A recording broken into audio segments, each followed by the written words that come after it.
पहली बार आपको ऐसा लगा कि एक स्वतंत्र उभरता हुआ देश है जिसने डे 1 पे ये कर दिया कि आतंकियों और आतंकियों को प्रश्रय देने वालों को मिट्टी में मिला दिया जाएगा। नए भारत की छवि देखिए, नई आर्म फोर्सेस की छवि देखिए। उन्होंने 12 दिन के अंदर देश न केवल पाकिस्तान को पनिश किया बल्कि देश की सुरक्षा को लेह से लेकर कच्छ तक पाकिस्तान बॉर्डर को इस तरह सुरक्षित कर दिया कि अगर एक छोटा सा ड्रोन भी आ रहा है उसको मार गिराया जा रहा है। जो एयर डिफेंस में कैसे कवर करते हैं, क्या आप इसके बारे में बता सकते हैं? फाइटर प्लेन जब मिसाइल ऊपर से छोड़ते हैं तो वो थोड़ा मुश्किल होता है। फाइटर प्लेन को भी गिरा लेते हैं और साथ में इवन बैलिस्टिक मिसाइल जिनकी स्पीड बहुत ज़्यादा होती है उनको भी ये ट्रैक करते हैं। अब विद इन फ्यू सेकेंड्स में आप उसकी कल्पना नहीं कर सकते, इतने कम समय में ये ट्रैक करते हैं, उसको आइडेंटिफाई करते हैं, कमांड देते हैं कि किस तरह के एनालिसिस करके किस तरह का ऑब्जेक्ट है और किस तरह की वेपनरी को यूज करना है और यूज करना सिलेक्शन के बाद उसको फायर कर देते हैं ये विद इन फ्यू सेकेंड। नमस्कार, मैं हूं विक्रांत दुबे और आप हैं जर्नलिस्ट कैफे के साथ। और हमारे साथ हैं खास मेहमान एसपी तिवारी जी जो बीएसएफ में आईजी थे।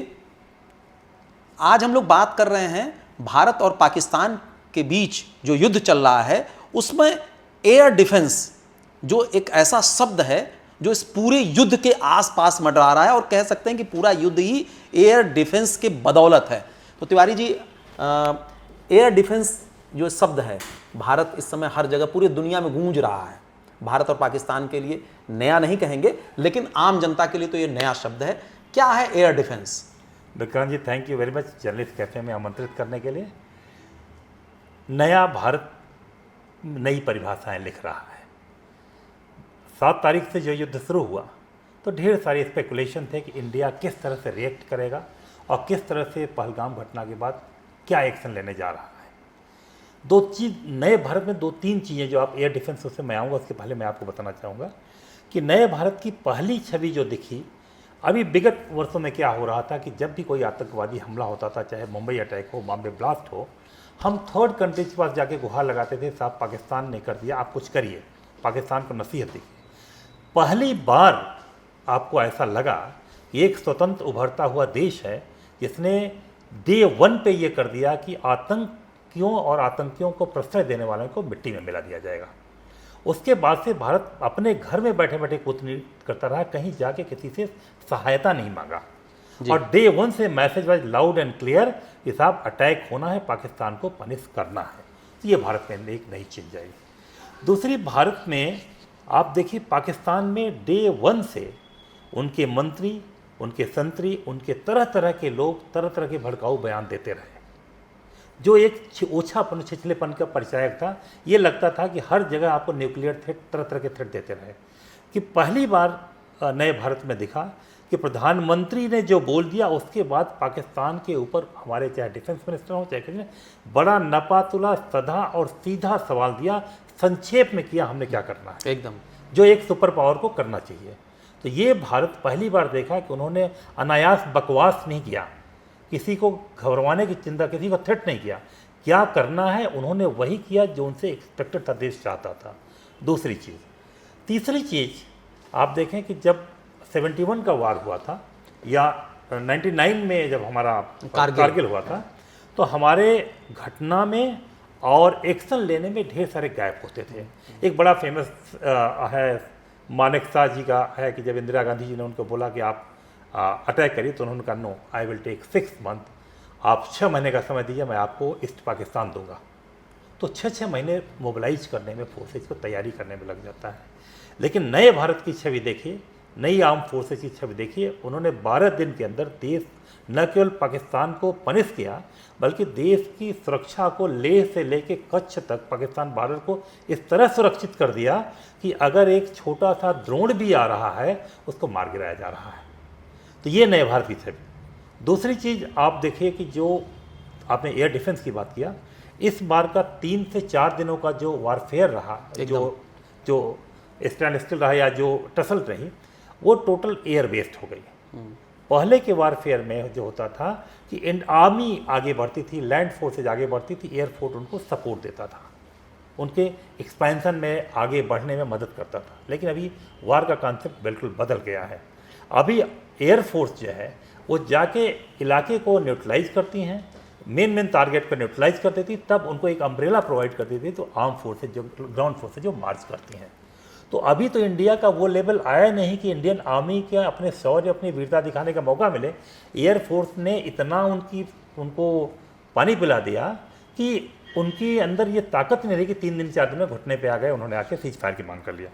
दूसरा आप देखिए कि एक साथ उन्होंने जिस तरह हमास ने इजराइल पे अटैक किया था, ड्रोन की बौछार या रॉकेट की बौछार किया, उन्होंने सोचा कि भारतीय सिस्टम में इतना दम नहीं होगा, इतना दमखम नहीं होगा कि हमारे इतने रॉकेट को झेल पाएंगे। लेकिन आपने देखा कि एक भी अगर 26 जगह रॉकेट आए हैं या ड्रोन आए हैं, 25 में हमारे सिस्टम ने, एयर डिफेंस सिस्टम ने उनको न्यूट्रलाइज किया। एक जगह नहीं, एक थिएटर का नहीं है, लेह से लेके आज कहिए एलसी से लेके रन ऑफ कच्छ तक हमारी ये तैयारी थी, जो एक सराहनीय कार्य है, जो ऐसा विगत वर्षों में देखने को नहीं मिला था। ये नए भारत के सशक्तिकरण, नए भारत की आर्म फोर्सेज पे जो इन्वेस्टमेंट हुआ था हमारा, जो सरकार ने ढेर सारे इक्विपमेंट दिए, ढेर सारे पैसा खर्च किया, उसकी आरओआई, रिटर्न ऑन इन्वेस्टमेंट हमको दिखा, जो देश के लिए गौरव की बात है। हमारे फोर्सेज के लिए ये एक बहुत ही गौरव की बात है, उनके लिए एक बधाई का पात्र है। जो एयर डिफेंस में कैसे कवर करते हैं, क्या आप इसके बारे में बता सकते हैं? देखिए, ये बहुत बृहद विषय है, लेकिन इसमें जो आपको मीडिया में चला, सोशल मीडिया में चला, उस पर मैं प्रकाश डालूंगा। एयर डिफेंस में राडार सिस्टम होता है कि राडार पे जैसे ही कोई फ्लाइंग ऑब्जेक्ट दुश्मन जो टारगेट कंट्री है वहाँ से चलता है, तो राडार उसको सेंस कर लेते हैं, सेंस करके एनालाइज कर देते हैं किस तरह का ऑब्जेक्ट है, किस तरह की स्पीड है, किस तरह का उसका, सब चीज़ उससे फिक्स होता है। उसी हिसाब से यहाँ से फायर करते हैं उनके गन्स और उस ऑब्जेक्ट को हवा में ही मार गिराते हैं। अब हम केवल S-400 के बारे में ही सुन रहे हैं, ये तो रसिया से आया हुआ है। इसके अलावा भारत के इंडिजिनस आकाश और ढेर सारे सिस्टम हैं जो एयर डिफेंस में काम करते हैं। एडी गन्स लगी होती हैं, एडी रेजिमेंट्स हैं इंडियन आर्मी की, जो हर जगह, हर एयरफील्ड में, हर वल्नरेबल एरिया में डिप्लॉयड रहते हैं। तो केवल S-400 पे ही भारत की डिपेंडेंसी नहीं, भारत के जो इंडिजिनस वेपनरी सिस्टम है उन्होंने भी बहुत रोल किया। जो बड़े बड़े टारगेट थे उनको S-4 ने इंगेज किया, बाकी छोटे मोटे टारगेट तो हमारे ढेर सारे जैमर्स लगे थे, drone jammers, anti drone jammers या आकाश या ढेर सारे जो सिस्टम है भारतीय सेनाओं के पास, उन्होंने इसका उपयोग किया।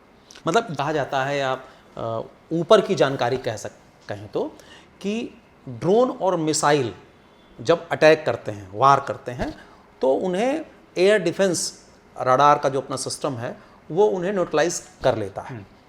लेकिन जब फाइटर प्लेन जब मिसाइल ऊपर से छोड़ते हैं तो वो थोड़ा मुश्किल होता है, उसको कवर करना कठिन होता है। वो भी मुश्किल नहीं है, इवन फाइटर प्लेन को भी गिरा लेते हैं, और साथ में इवन बैलिस्टिक मिसाइल्स जिनकी स्पीड बहुत ज़्यादा होती है उनको भी ये ट्रैक करते हैं। अब विद इन फ्यू सेकेंड्स में, आप उसकी कल्पना नहीं कर सकते, इतने कम समय में ये ट्रैक करते हैं, उसको आइडेंटिफाई करते हैं, कमांड देते हैं कि किस तरह के एनालिसिस करके किस तरह का ऑब्जेक्ट है और किस तरह की वेपनरी को यूज करना है, और यूज करना सिलेक्शन के बाद उसको फायर कर देते हैं। ये विद इन फ्यू सेकेंड में ये काम हो जाता है। तो ये मिसाइल्स के लिए भी है, फाइटर के लिए भी, एनी फ्लाइंग ऑब्जेक्ट जो है ये उसके लिए होता है, सबकी कैटेगरीज हैं, उसके हिसाब से यूज होता है। मतलब होता है ना कि जैसे सबके इंटेलिजेंस हैं, चाहे वो भारत हो चाहे वो पाकिस्तान है, सबके इंटेलिजेंस कंपनियां का सिस्टम काम करता है, तो पता होता है कि जो एंटी मिसाइल, एंटी ड्रोन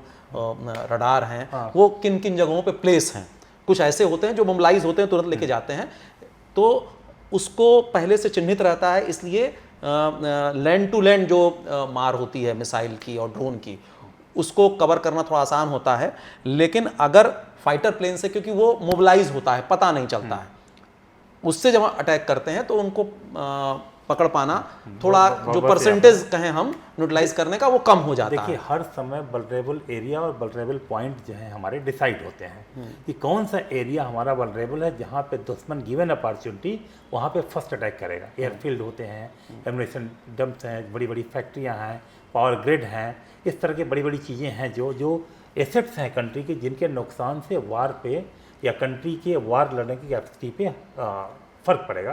तो ऐसी चीज़ें पहले से ईयरमार्क्ड होती हैं और उनकी सुरक्षा की पुख्ता व्यवस्था होती है। लेकिन साथ ही साथ में मिस एडवेंचर को मीट करने के लिए कोई सरप्राइज न कर दे, एक डेफिनेट रेंज को देखते हुए सिस्टम को जगह जगह पे ये परमानेंट डिप्लॉय होते हैं, और जब इंटेंसिटी बढ़ती है तो एडिशनल डिप्लॉयमेंट किए जाते हैं। इसकी वेल रिहर्स ड्रिल होती है आर्म फोर्सेज के पास, वो कहाँ पे किस तरह का थ्रेट है वो उसको एनालाइज करते हैं, उसी तरह से मोबिलाइजेशन इन हथियारों का किया जाता है। बहुत बहुत धन्यवाद तिवारी जी। एसपी तिवारी जी बीएसएफ में आईजी थे और बहुत समय तक पीओके मतलब कश्मीर के आसपास और पाकिस्तान का जो बॉर्डर है उस पर इनकी नज़र रहती थी। अगर आपको ये वीडियो पसंद आए तो निश्चित तौर पर लाइक कीजिएगा। Thank you very much Vikrant ji, thank you.